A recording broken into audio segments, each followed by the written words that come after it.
This week's video, I wanted to talk about these Tekton torque wrenches.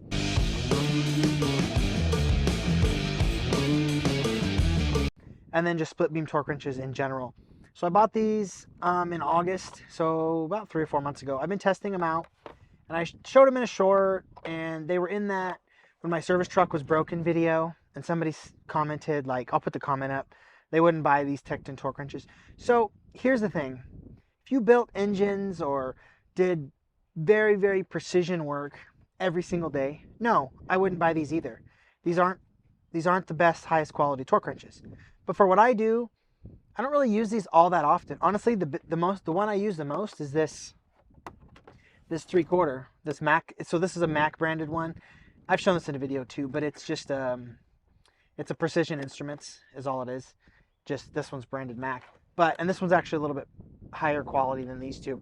But I don't use torque wrenches all that much. I mean, I was working on an engine recently, so I was using these two quite a bit. But for what I do, they work perfectly fine. So then a split beam, if you're unaware, it works very, very similar to a old beam style torque wrench. You know, I'm sure you guys have seen those with the little beam and stuff. It works very similar to that. So that way when you turn this, the way you adjust these is you flip this little lever down, and then you turn this dial here, and then you can set, it'll focus, there it goes. It'll set your torque value, and then you flip this up. So the reason I like these better is because, like, being in the truck and stuff, they get banged around and they get, moved around. They fall out of the truck sometimes. So these are a lot. You can kind of beat these things up and they still stay very accurate. That's one of the pluses about the design of a split beam torque wrench, is it's just they stay more accurate and they're harder to break. Because where the ones, like the most ones that everybody knows about, the ones you turn, what they called like micrometer, or I don't know what those are called. The ones on the bottom you turn and stuff. Those ones are very, very fragile because you got the spring and all that stuff. You always got to set them back to zero. And the nice thing about these is you don't actually have to set them back to zero because nothing is loaded. So like if you use this torque wrench, 3 times a week and you always torque it to 25 foot-pounds, you can just have it set to 25 and it'll stay set. You don't have to worry about setting back to zero. I just set them back to zero just because I don't use them all that much, and it's just kind of course of habit, honestly.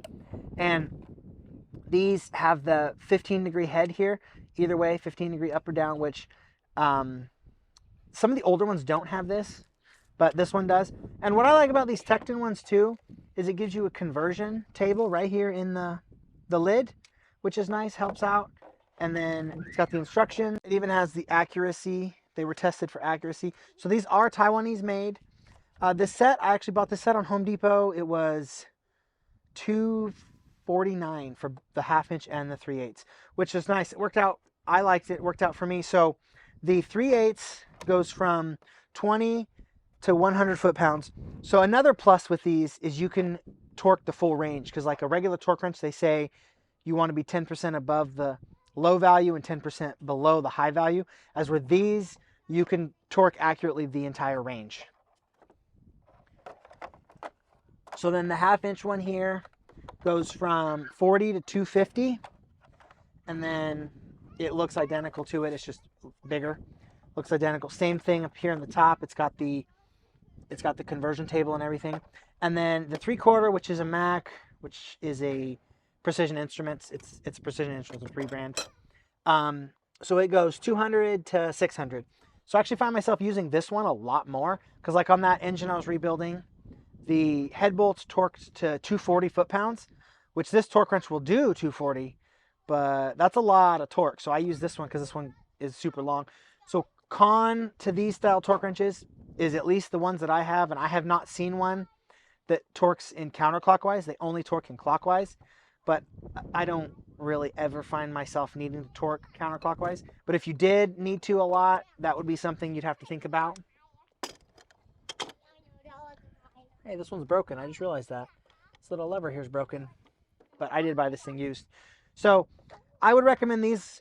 Obviously, they don't do torque angle or anything like that, but you can use an angle gauge. Or there's actually a trick that I saw where you can use your phone as an angle gauge, which works pretty good. The 3/8 one, TRQ62103, and then the 1/2 inch one, TRQ62203. The part numbers for these.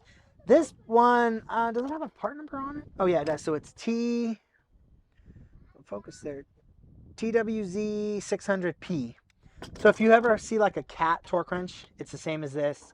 The Snap-on one is a little bit different now, and these are kind of reminiscent of the Snap-on. So what I was looking for is a good torque wrench that's lower range, because, you know, I don't use this thing every day. I would recommend these medium price torque wrench. Like, of course, these aren't as good as Snap-on. I will admit that, but I just don't use it enough to pay the $700 for a Snap-on torque wrench. So I wanted to check out another brand you can check out is the Icon, which I looked at that the other day. It's $109 for the 1/2 inch one, if you only need a 1/2 inch one. I don't know if they have a 3/8 split beam. I will have to look. Don't buy the Pittsburgh torque wrenches. Those are terrible. But the Icon ones are all right. And Also Tools makes a great 1/2 inch torque wrench, which isn't very expensive either. If you want a really high quality one, you can get either a Precision Instruments or a CDI. So CDI is actually owned by Snap-on.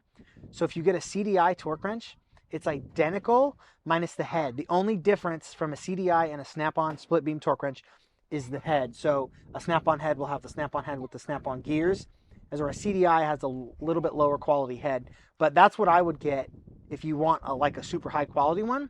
But they are, again, like, I think the CDI one was the same price as these two. So that's why I went with these two. So I'll leave a link down below on this. I'll leave a link for this one, the Precision Instruments version of this one. So if you guys like this video, like, comment, subscribe, you know, all that stuff. There's also members page if anyone would like to donate and become a member.